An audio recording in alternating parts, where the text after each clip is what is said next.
All right, it looks like we are live on Facebook. We will give everyone a minute or two to get their lunch and join us. I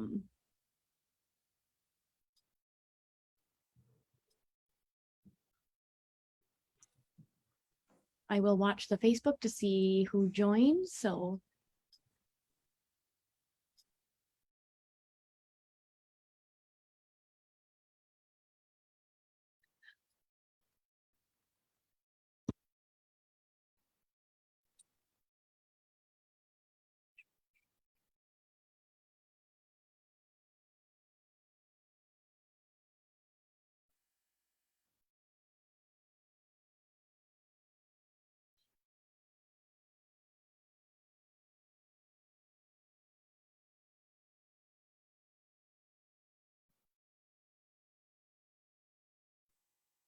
welcome. Thank you guys for joining us today.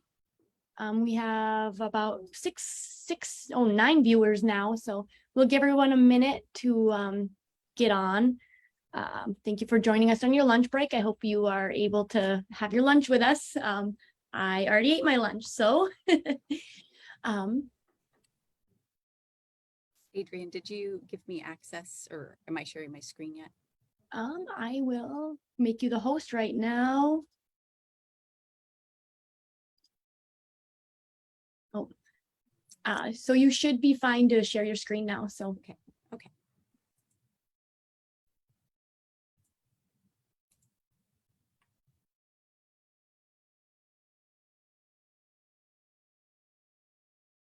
it is a beautiful day here in Anchorage, Alaska. It feels like springtime.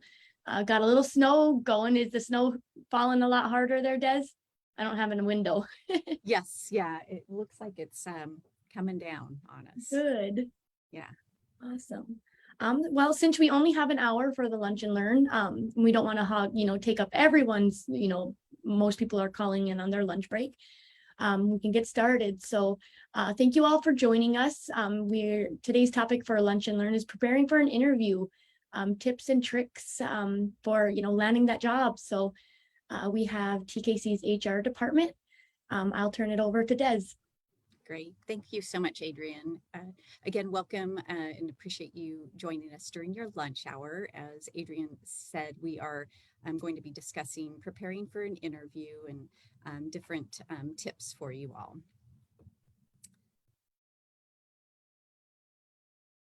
So the agenda, first I'd like to introduce everybody.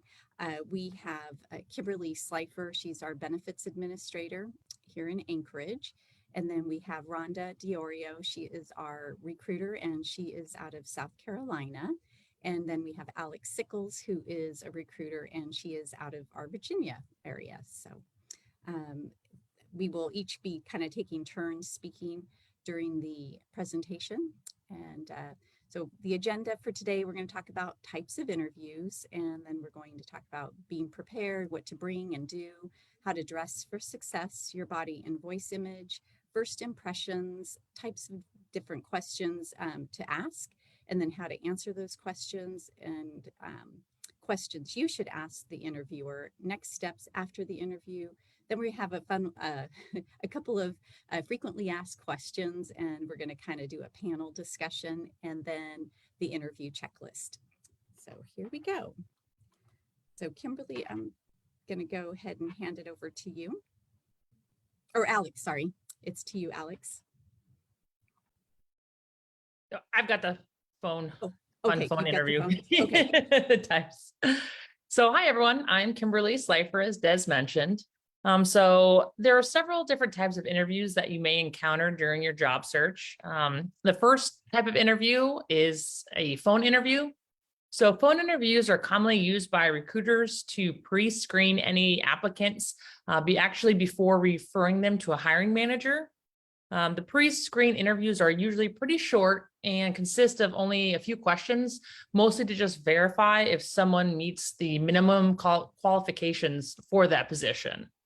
But phone interviews can also be full-length interviews, usually if the hiring manager is in a different geographical location than the applicant is. Because of COVID, full-length phone interviews were being replaced more and more by virtual interviews, which is our second type of interview that I'm going to discuss. So virtual interviews are conducted online, usually through a provider like Zoom or GoToMeeting or Microsoft Teams. And they can be done on a computer, tablet, or even a smartphone nowadays. Most virtual interviews will ask you to have your camera on, so the interview seems a little bit more personal. Since you will be able to see the interviewer, they'll also be able to see you. So what you want to do is make sure that everything around you, that you and everything around you is presentable. You would want to dress like you would if you were going to an in-person interview. And also for your surroundings, sometimes it's hard for us to get away and get somewhere where we don't have, you know, everything like around in our house or whatnot. So there's also a bunch of free filters, background filters, or even a blur option. So it's usually pretty good to just put that blur on so it reduces the amount of distractions that are in your background. And then the last type of interview is an in-person one, which we're all familiar with. It's where you go and you actually meet the interviewer or hiring manager in person and sit down and go through the interview process. Before COVID, this type was one of the most common types, but with advances in technology, it seems that more and more interviews are first initially being a virtual interview and then an in-person if they have any follow-ups. So now let's talk about preparing for an interview. No matter what type of interview you're going to, whether it's virtual or in person, you're still going to want to prepare almost in the exact same way. So for the interview, you'll want to bring a folder that has like a notepad and a pen or a pencil so that you can write down any important information or dates or any questions that you might have that come up during an interview. You'll also want to bring extra copies of your resume and references just to ensure that everybody that's in the interview with you has those copies as you go through it. Certain jobs require certain credentials and certifications.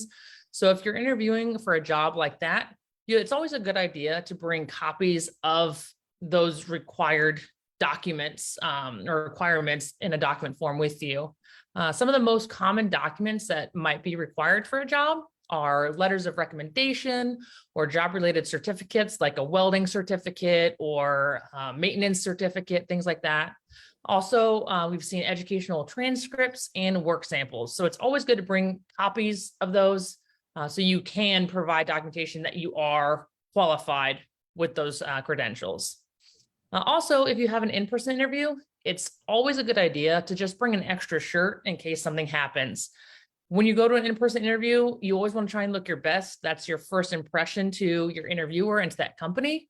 So it would just be a huge bummer to show up and have a huge coffee stain on the front of your shirt when you could have easily just brought an extra shirt and changed out in case that happened. All right, next up is preparing what to do. So you always want to research about the company, no matter if it's a big position or small position. I know when I was doing interviews, we would always have questions that we would ask the applicant about our company. It means a lot for a company to know that you took the time to actually research about them and learn more about them, and that this job means that much to you, that you're excited about it. Knowing about the company and being able to answer questions about it shows your excitement and your enthusiasm, and you definitely stand out then doing that. You also want to thoroughly review the job description. So when you applied that big post where it says, oh, we're looking for, go back and kind of look that over, make sure that you know exactly what the job is that you're interviewing for, what they're looking for, what types of requirements they're wanting, so you can discuss that in your interview and just hit on those main points to really highlight that you are qualified for that position. You write down any questions you want to ask also before you go. That pen and paper is good for questions that come up during your interview, but I know a lot of times folks will come with questions that they want to ask us during the interview at the end. So just make sure to write down any questions. If you see anything you wonder about or want to ask them about, write those down and bring that with you to your interview. When you're going through and reviewing that job description, During your interview, make sure that you don't oversell yourself. Ensure that you actually do meet the minimum requirements for that position before you're going in there. It'll make it a lot easier for you and the interviewer if you do that. Great. Thank you, Kimberly. And now to you, Alex.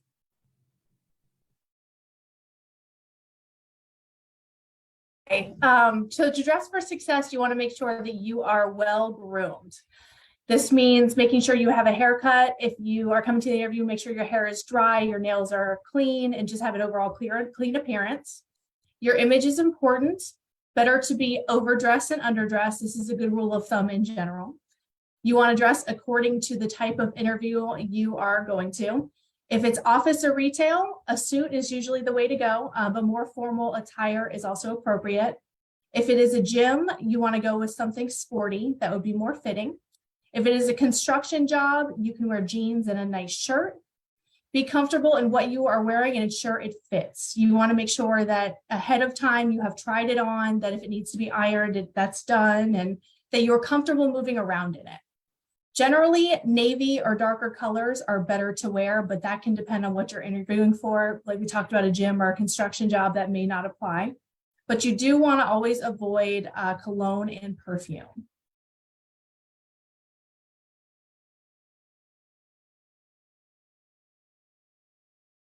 Body and voice image. Good posture. You want to sit up straight.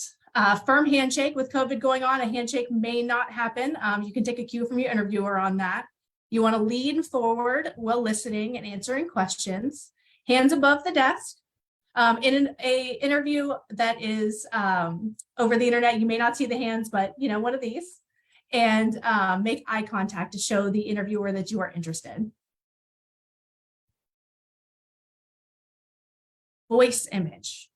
Active listening skills before answering the interviewer's questions. You never want to interrupt the interviewer, even if you are very excited to answer the question. Take a moment to let them finish and pause before you answer. Practice with friends and family if you are uncomfortable speaking. Speak with confidence, speak clearly and concisely. Project your voice so that you are heard.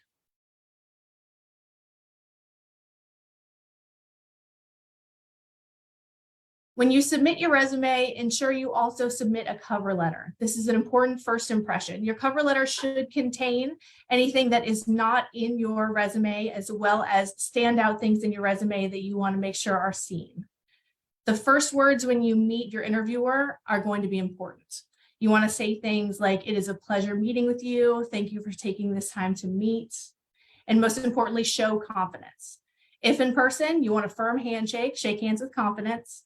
If over the internet or phone, ensure that you are not fidgeting or doing anything else on camera other than being attentive. You want the interviewer to have your full attention. Ensure there are no other noises or distractions, no music, no dogs, no family members. Make sure everything is quiet and you are in a calm area. Sit straight and forward. If the interview is in person, take cues from your interviewer. If interviewed in a conference room, they will have a seat ready for you. Do not sit down until they offer you a seat.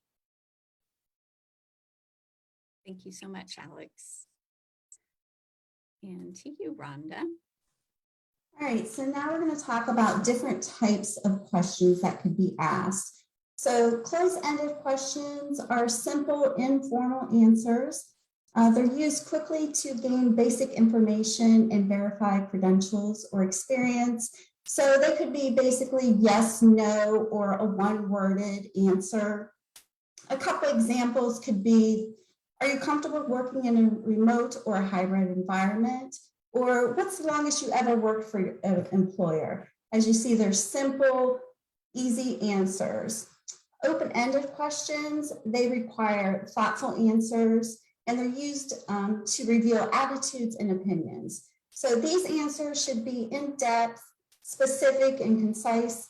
No matter what the answer, be sure to focus on your skills and the requirements of the job. A couple examples could be, can you describe how to handle tight deadlines on a job? Or what does your ideal job look like? Now, hypothetical questions, they resolve imaginary situations. They're used to show reaction to a given situation. problem solving abilities, or knowledge of common practices. So with these, you're going to explain your thinking process. So state the problem, state the solution, and then the benefit of how you reacted to the situation. A couple of examples could be if you have an opportunity to revise early career path, what would you do differently? Or if you felt yourself falling behind on work, what would you do? And then lastly is outside of the box questions, which might seem bizarre and not job related. They're used to gain insights on creativity and thought processes. Now, these answers could set you apart from other candidates, so be creative and give reasonings behind why you gave your answers. A couple examples are, if you could be given a superpower, what would you choose? And what kind of animal would you like to be? So as you see, these have nothing to do with the position that you're applying for, but it gives the interviewer an idea of your thought process and also your creativity. All right, now how to answer questions. So we always want to make sure that we answer honestly. We don't want to make up any answers, and we don't want to embellish. Answer questions completely. Make sure that you don't leave out important details, achievements, or accomplishments. Those are important things that you need to make sure that you bring up during your interview. It's better to give too much information than too little when answering a question, as long as it's related to the question and the job. Make sure that you're not rambling and try not to repeat the same things over and over. Make eye contact when answering. This shows that you're confident, and it shows that you're giving honest answers as well. Let the interviewer know, let the interviewer ask the full question before you do answer, even if you know what they're going to ask you. It could be a two-part question, or also they're noticing that you do have listening skills.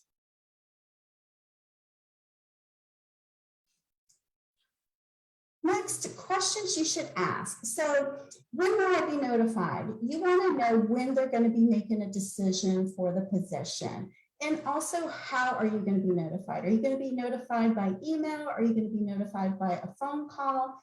Find out those details. Also, is there going to be a second interview? And if there is going to be a second interview, what is the time frame for scheduling it? And who is that interview going to be with? Also, ask the interviewer what skills and experiences they're looking for in an ideal candidate to fill this position. Now, this lets you know exactly what they're looking for, and it also gives you a second chance to answer those questions. You may not have brought up all those experiences during your interview, so this gives you a second chance to exactly give them the details that they're looking for.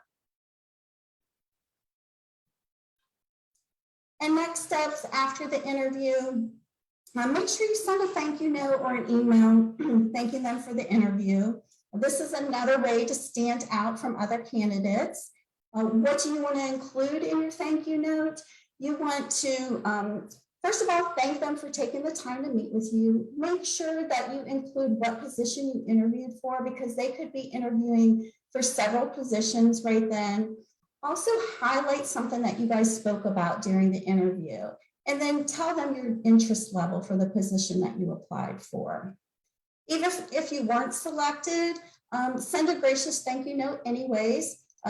This may get you a call back for another open position that they have. Believe me, they're going to remember your name if you do send this thank you note. Also, wait until after a notification time frame before you reach out to follow up. It's fine to follow up with them to see if they made a decision, but if they said that they will follow up by the 15th, wait until after the 15th. Don't follow up on the 15th or the 14th. Wait until at least the 16th.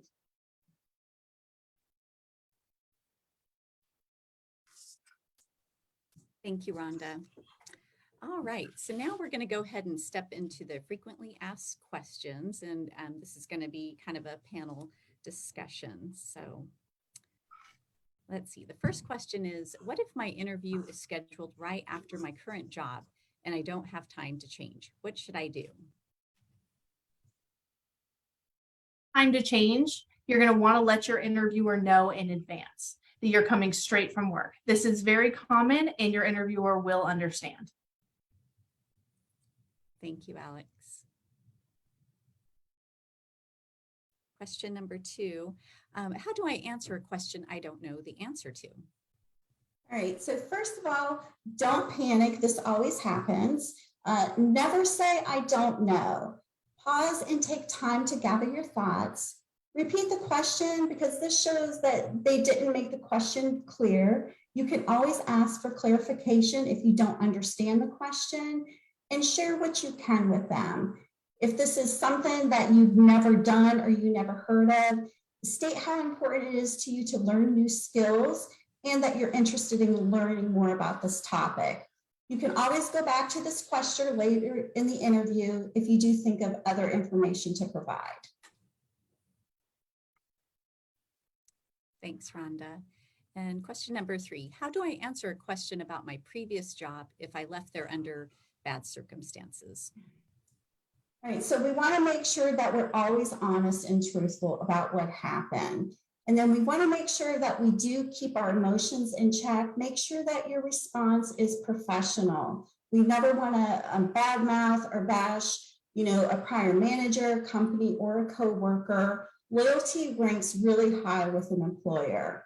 So always steer towards a positive answer after you've given a negative answer. So if you were let go for some reason, let them know, say, I wasn't a good fit for the position because my skills are, and then tell them what your skills are. Tell them these are the positive things about me. Also, take responsibility for what happened and explain what you've learned from the situation and what steps you've taken to ensure that it doesn't happen again. Thank you, Rhonda. So question number 4, if I'm new to the workforce, how do I answer a question regarding previous employment experience? If you're new to the workforce, you can use relevant examples from previous experience and education and volunteering. You don't want to go too far of a reach though. You want to make sure that it is as relevant as possible. If you don't have any related examples, it is fine to tell your interviewer that you don't have experience in that area, but that you are very eager to learn. Thank you, Alex. And question number 5, I hate interviews because I feel like I'm bragging about myself during them. How do I stop feeling like that? Well, first of all, expressing your knowledge, skills, and abilities is not bragging. It's just telling the truth. Practice with friends or family members until you are comfortable talking about yourself and explaining why you are a good fit for this position. Agreed. And question number 6, when I'm asked about previous experience, what should I tell them about? Oh, you're on mute, Rhonda. Sorry about that. You want to make sure that it applies to the position you are interviewing for. Make sure that you talk about your transferable skills that you have from your other positions. Make the clear connection with previous experiences and the job requirements of the position you're interviewing for. And also use keywords from their job posting that match your experiences. Thank you, Rhonda. And number 7, when should I ask about pay and benefits during the interview process? So this is always an uncomfortable conversation for everybody to bring up.